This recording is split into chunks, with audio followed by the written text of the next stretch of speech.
Hello students, new chapter gravitation. Under that first one, Kepler's laws of planetary motion. There are three Kepler's laws. First law, it is also called law of orbits. All planets move in elliptical orbits with the sun situated at one of the foci. If this is an ellipse, there are 2 points which have identical properties. Each is called focus.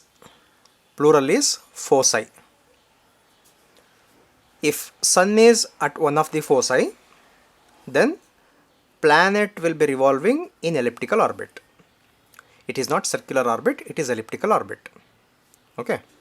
If this is the position of the sun, then this is the planet.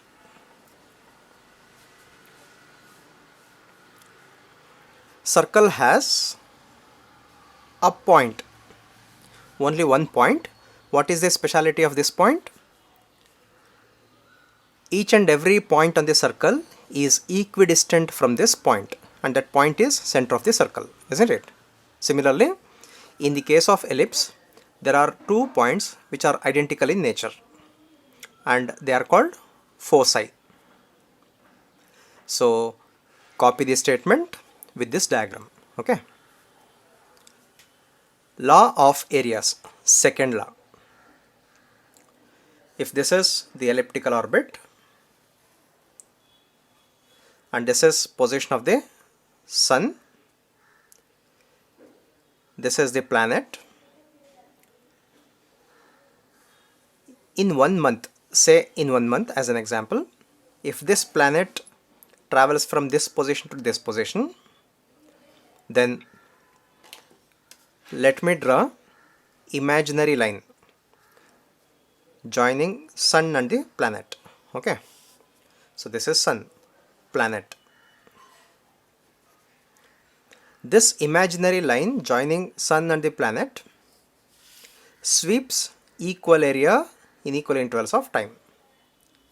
See, this line sweeps this much area, isn't it?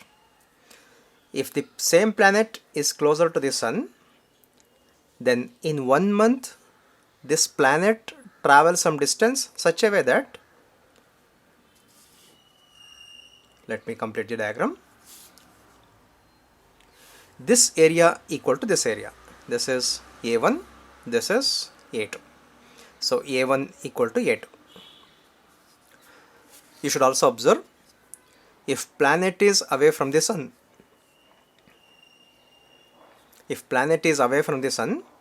its speed is less, thereby say in 1 month distance traveled is less.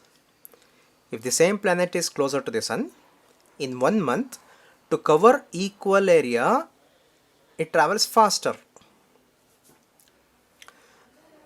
So the angle swept by position vector in equal intervals of time are equal. The line that joins any planet to the sun sweeps equal areas in equal intervals of time. This diagram and the statement. Law of periods. The square of the time period of revolution of a planet is proportional to cube of semi-major axis. If this is the elliptical orbit, this is called major axis. Distance is more. This is called minor axis. Half of this semi-major axis, let me denote it by A. Okay. So A is half of semi-major axis. 2A is length of semi-major axis. So the third law says square of time period is proportional to cube of semi-major axis. Square of time period is proportional to cube of semi-major axis. Write the statement, equation and the diagram. So this law of areas can be understood based on law of conservation of angular momentum. Law of conservation of angular momentum. Okay, and t square is proportional to a cube. This we can prove using one of the derivations. Let us take that derivation later. Students, copy these three statements with these three diagrams. Newton's law of gravitation. The force of attraction between 2 point masses is directly proportional to product of the masses and inversely proportional to square of the distance between them. The force acts along the line joining the masses. So if these two are two masses, point masses m1, m2, distance between these two masses is r, then force is proportional to product of the masses. Force is proportional to square of the 1 by square of the distance between the masses, or inversely proportional to square of the distance between the masses. Let me combine. F is proportional to m1 m2 by r square, or F equal to some constant m1 m2 by r square. This G is called constant of proportionality. This constant of proportionality is also called universal constant of gravitation. This capital G is the constant of proportionality called universal constant of gravity, where G is 6.67 10 power minus 11 G, force into distance square, Newton meter square, kg, take this to denominator, per kg square, called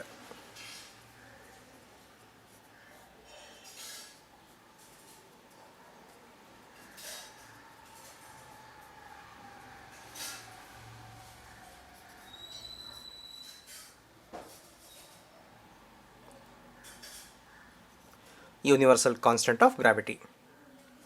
In vector form, F equal to minus G m1 m2 by r square into r cap. This negative sign represents that the force is always attractive. Negative sign indicates the attraction. Okay. Statement, these steps and these steps, these are required for 2 or 3 marks. State and explain Newton's law of gravitation. Two special cases from Newton's law of gravitation. The force of attraction between a hollow spherical shell of uniform density and a point mass situated outside the shell is just as if the entire mass of the shell is concentrated at the center of the shell. These 2 points are required, not the proof. What is the meaning of this first point means? If there is a shell of uniform density, thickness of the shell should be same and material should be same, thereby density can be constant, isn't it? If it is a sphere, then there is material inside the sphere. If it is a shell, then material can be found outside, inside that material is absent. If mass of the shell is capital M and here is another mass, small m, Newton's law says there exists attraction between these two, and the attraction is F equal to G m mass of the object by distance square. Here distance should be from the center of this shell to the mass. This distance matters. This distance is d. If it is d, then it is d square. So the outcome of the law says you have to consider distance as though entire mass of the shell is concentrated at the center. Don't consider from surface to the mass. Okay, it is from center to the mass. The force of attraction due to a hollow spherical shell of uniform density on a point mass situated inside it is 0. If this is a shell of uniform density, again uniform density means same material, same thickness, everything is same. If there is a mass inside the shell, then let mass of the object be m, mass of the shell is capital M. There is no force on this m due to the shell. If the mass is inside the shell, then there is no gravitational force on the shell. This is the second outcome of the Newton's law of gravitation. Acceleration due to gravity. We know each and every object is pulled towards the earth with acceleration. It is not speed, it is acceleration. So the acceleration with which object is pulled by the gravity is called acceleration due to gravity. Let us get an expression for acceleration due to gravity. Okay. Let this be earth, center of the earth O, mean radius of the earth R, mass of the earth m.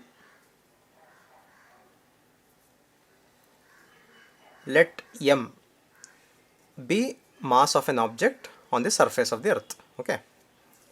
Let this be a stone, a boulder, anything.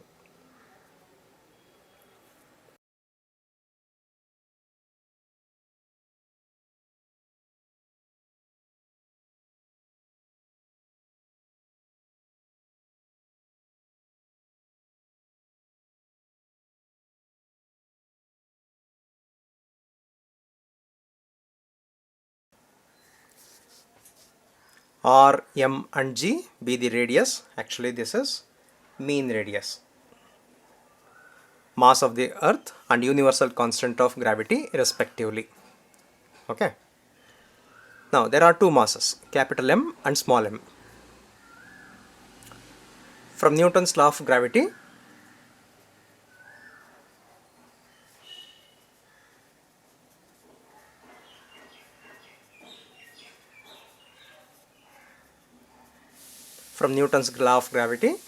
I can write F equal to capital G, mass of the earth, mass of the object divided by, from one of the applications results, we have to consider distance as though mass of the earth is concentrated at the center. Means we have to consider capital R as the distance between these two masses.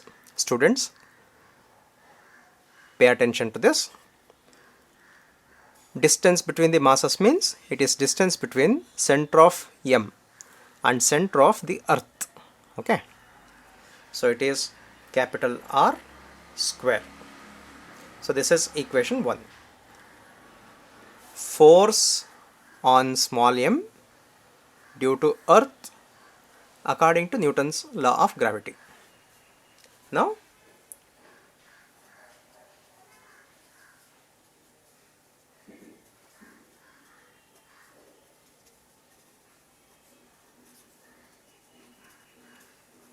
from Newton's second law of motion, that also gives force, isn't it? F equal to ma. Force on this mass under gravity, under acceleration. That acceleration is due to gravity, g. So this is equation 2. From equation 1 and 2, See, left hand sides are same.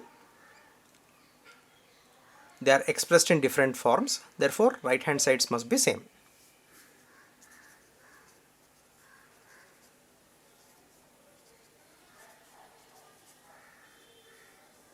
From equation 1 and equation 2,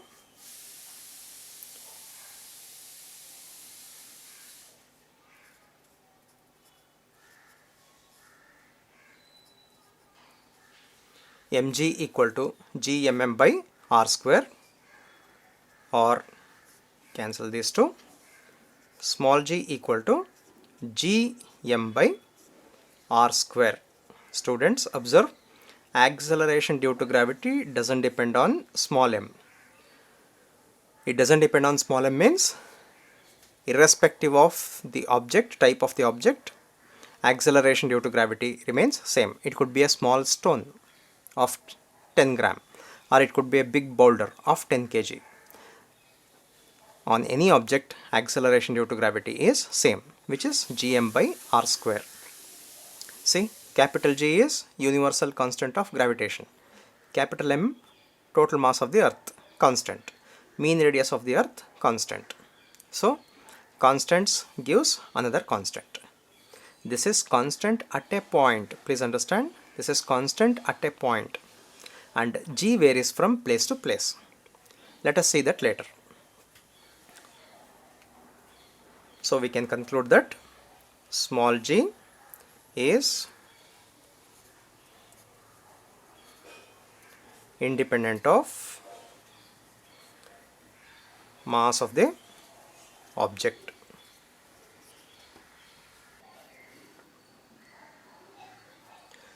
Variation of acceleration due to gravity with depth. Let this be the earth, center of the earth O, mean radius of the earth, capital R, mass of the earth, capital M. On the surface of the earth, acceleration due to gravity is small g.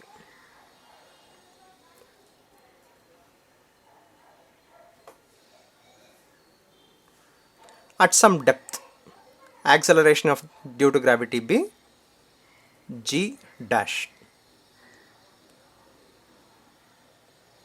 If this is the point, then keeping distance from the center as reference, we have to construct a circle. So, keeping the distance as radius, let me construct a circle.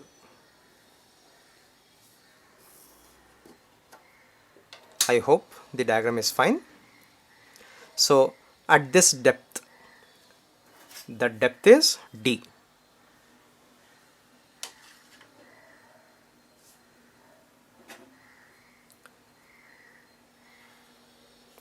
This is the depth d. So, remaining distance from the center is, students, guess the distance. If total distance is r, this is d, then the remaining is r minus d, isn't it? Let me write. This distance is r minus d. So, acceleration due to gravity at this point, at this depth is g dash. On the surface, it is g. Now, let me get the expression for g and g dash, divide one by the other to get the expression for g dash.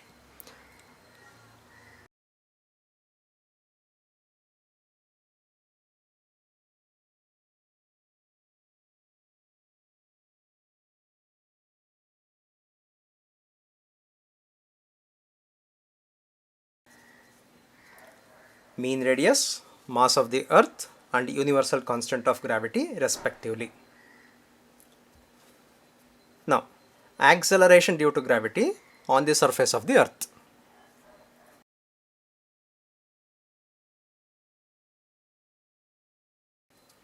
Small g equal to capital G mass of the object by distance, that is radius square, isn't it? Gmm by r square is force, gm by r square is acceleration due to gravity. Fine. But let me express mass in terms of density. If mean density, why it is mean density? Earth is made of different materials, isn't it? Water, stones, sand, minerals. So it is appropriate to consider mean density. If mean density rho equal to mass by volume of the earth, mass is m, volume of the earth is 4 by 3 pi r cube. Then mass is 4 by 3 pi r cube into density. 4 by 3 pi r cube into density. Therefore, acceleration due to gravity becomes capital G.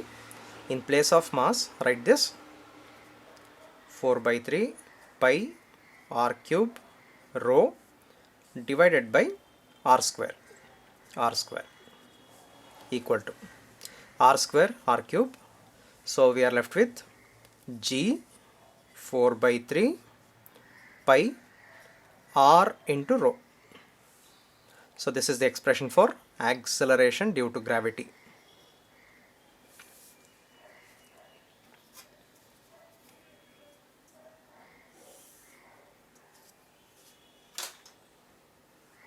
Now let us find acceleration due to gravity at depth d. G at a depth d is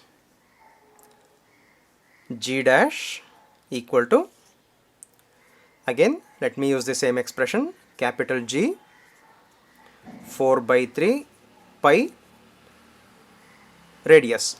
Now what is radius of the remaining or radius of this small sphere? Because at this depth only this mass matters. So this mass means radius of this mass is r minus d. So in place of r I should write r minus d into density. So this is equation 2. So let me divide 2 by 1. Now G dash by G equal to, G dash is G 4 by 3 pi r minus d rho. G is small g. G 4 by 3 pi r into rho. Observe, this get cancels with this with this. We are left with r minus d by r. Let me take r common factor in the numerator. Remaining is 1 minus d by r, and denominator r is r. This get cancels with this, implies G dash equal to G into 1 minus d by r. This is the expression for acceleration due to gravity at some depth d.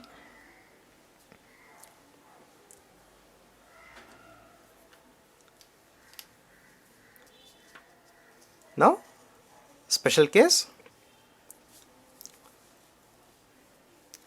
if d equal to r, if depth equal to radius, means we are talking about center of the earth. If d equal to r implies G dash equal to G into 1 minus r by r equal to r by r is 1, 1 minus 1 is 0, 0. So at the center of the earth, acceleration due to gravity is 0. At the center, G dash equal to 0. Next point, G decreases with the increase in depth. So as depth increases, acceleration due to gravity decreases and becomes zero at the center. Students, you have to copy all these steps with the diagram, and after the final expression, copy these two special cases. Okay. Variation of G with height. So this is Earth, center of the Earth O, mean radius of the Earth capital R, mass of the Earth m.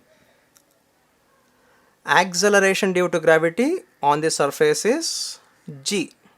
We know the expression. Now, what is the acceleration due to gravity at some height h? That is G dash. We have to find expression for G dash.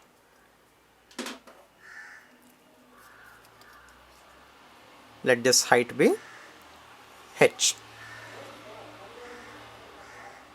So what is the distance of the point P from the center? Students, distance of the point P from the center, isn't it r plus h? So total distance is r plus h. Because every time we have to consider distance from the center of the Earth. That is from one of the outcome of Newton's law of gravitation.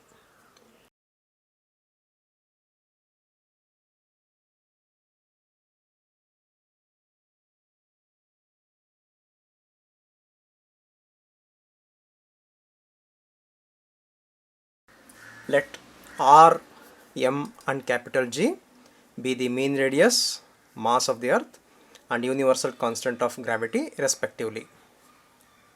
Next, equation for small g.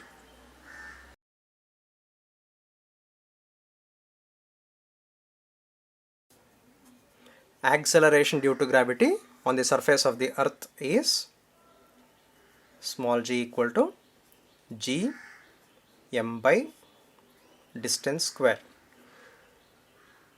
Surface from the center of the Earth is capital R, therefore R square.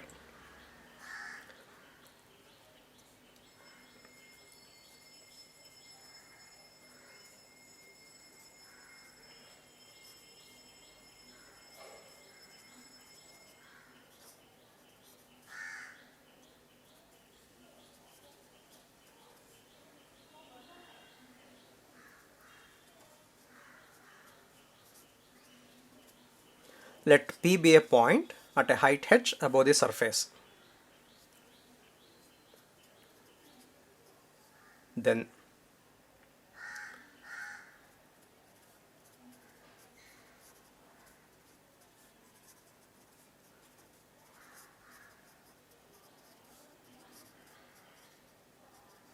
acceleration due to gravity at P is, let me denote it by G dash equal to capital G due to this mass capital M. Distance between point P and the center is R plus h.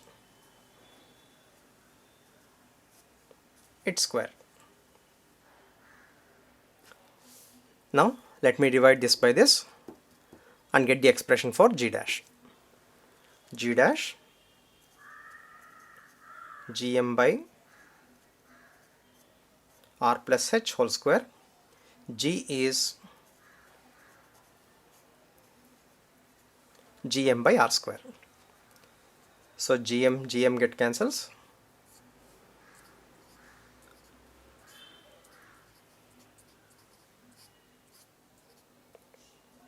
Or G dash equal to G times R square by R plus h whole square. So this is the expression for acceleration due to gravity at any height. Students, give importance to this. Acceleration due to gravity at any height. Okay. Now let me modify this equation. G dash equal to G into R square by, in the denominator let me take R common factor. If the R comes out, it becomes R square. So R square, R has come out of the bracket, therefore 1 plus H by R whole square. So you have done this exercise in high school, right? Now R square get cancels. Let me take this to numerator. Power 2 becomes minus 2, isn't it? So G into 1 plus H by R into minus 2. This is G dash.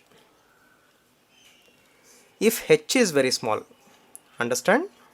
If H is very much smaller than capital R, then this can be written as 1 plus H by R whole to the power of minus 2 is approximately equal to 1. Write minus 2 next to H. Minus 2 next to H means it is minus 2H by R. This is using binomial approximation. You will learn this in binomial theorem chapter in mathematics. So whenever this quantity is very small compared to 1, you can write this minus 2 next to H. You can bring and write it here. So this expression becomes G dash equal to G into 1 minus 2H by R. So this is the final expression for acceleration due to gravity at some height. Students, you are using this expression means make sure that H is very much smaller than R.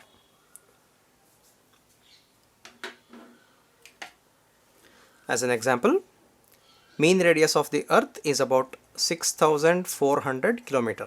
Okay, you are talking about some 100 kilometer height, 200 kilometer height means this 100 200 is very small compared to 6,400 kilometer. That time you can use this expression. If the heights are comparable to 6,400, then you can use this expression. Okay. So in the examination, you are asked to derive an expression for acceleration due to gravity with respect to height. Please write both. This can be asked for 3 marks or 5 marks. So as we can see in this expression, with the increase in H, acceleration due to gravity decreases. With height, G decreases. Use this expression or this expression in both the cases. G decreases with height.